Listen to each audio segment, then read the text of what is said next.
So what I was wondering about is, first of all, what kind of organization or people do you work with, and people who are doing this kind of coaching and consulting? Across the board. Across the board. Across the board. So I've worked in financial industries, oil and gas industries. Subcategory of financial would be also banking industries, Fortune 500 companies, the global giants that you know about in your home every day. These are all companies that are using this.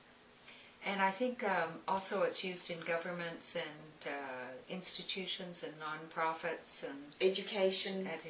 Yes. Yeah, it's so maybe we could say a little bit about where it started and how you feel what's happening for this work in North America, as well as the benefits of doing this. Yeah. So I'm going to start with the benefits and that's a good idea. Back it up. One of the things that organizations really enjoy about this is the fact that they can sit down and in one session they can look at the issue and the potential resolution or resolutions for them, as well as seeing bottlenecks and opportunities all in one sitting. Mm-hmm. And so for them this is highly effective. They begin to get an idea of where they might move. Mm-hmm. So it's cost efficient and it's time efficient. It also shows them at which level the problem is occurring, and it shows them what possible innovative direction they might want to take. Mm-hmm. So again, cost efficient, time effective too. Where did it start? It began with family constellations and Bert Hellinger, who specialized in family dynamics. Mm-hmm. And perhaps his addition, there are so many, but perhaps his addition was to go beyond sculpting your representatives and allow them to start interacting as part of the living system themselves. And what he found was if you leave representatives to begin interacting, they quite naturally adjust in a field that is set up. So if it's your field, they will adjust within your field. Now, that sounds illogical and but we also know that if you walk into a room, you know immediately, I will speak to this person or I'll get closer to this person because. Mm-hmm. Or I'm going to maintain my distance a little bit because. Mm-hmm. We're actually doing this every day. We just don't have the languaging for it. So he had worked with us in families extensively, and then organizations began asking, well, if you can do it in families, can you help us in organizations? Because again, families go into organizations, and like families, organizations have generations.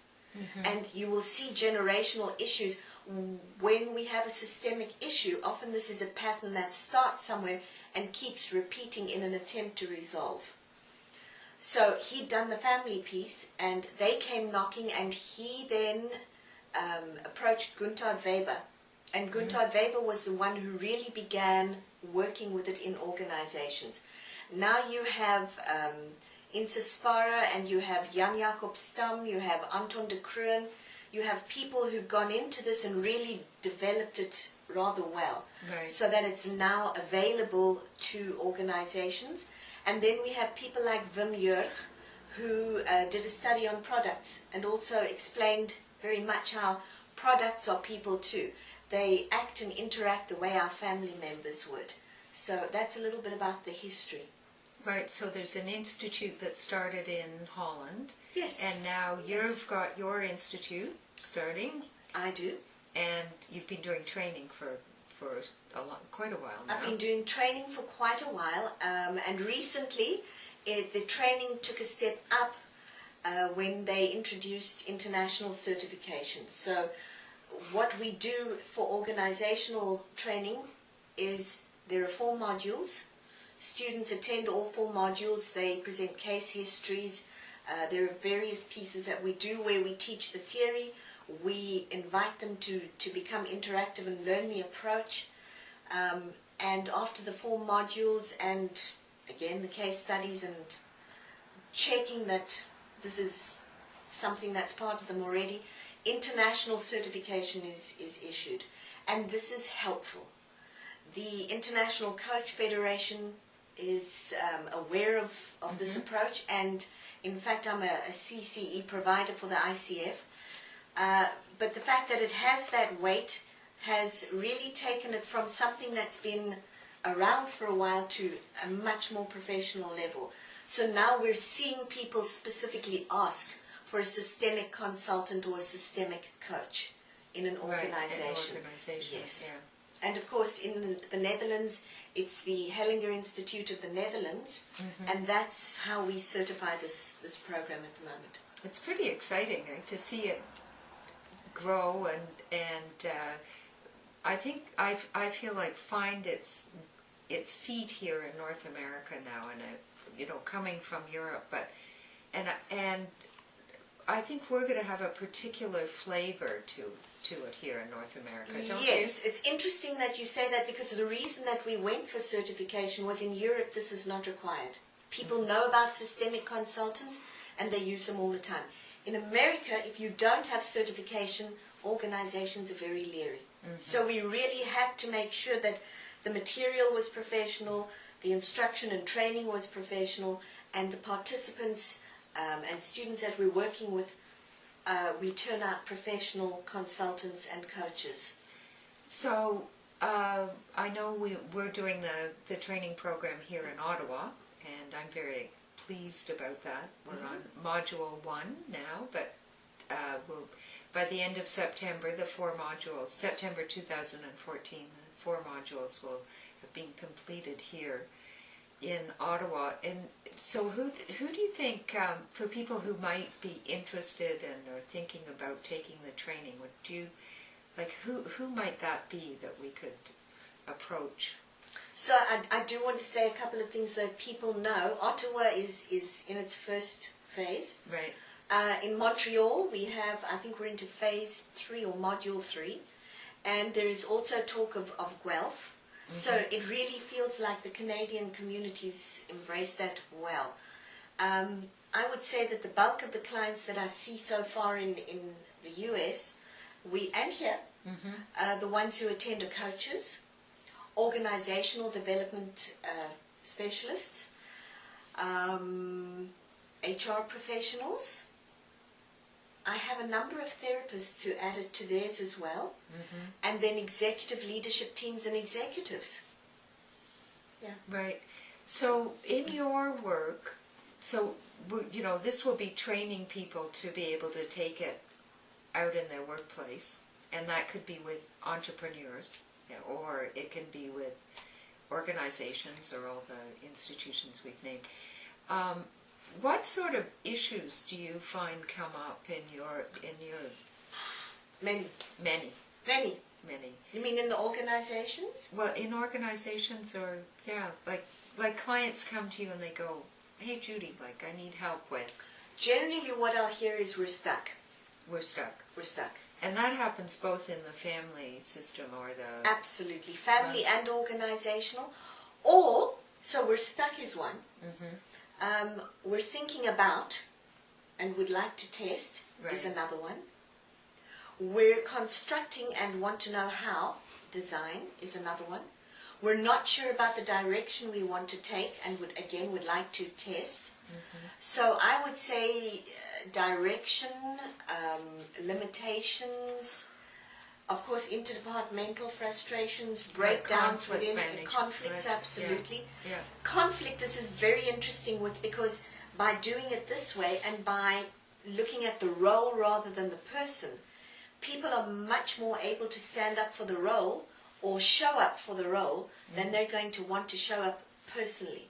So it depersonalizes it, and now you're looking at the organization rather than the personalities and seeing, so what do we do to make this a viable living system? Yeah. So what gives you the most juice in all of this? I like working with executive leadership teams. I like working with executives themselves.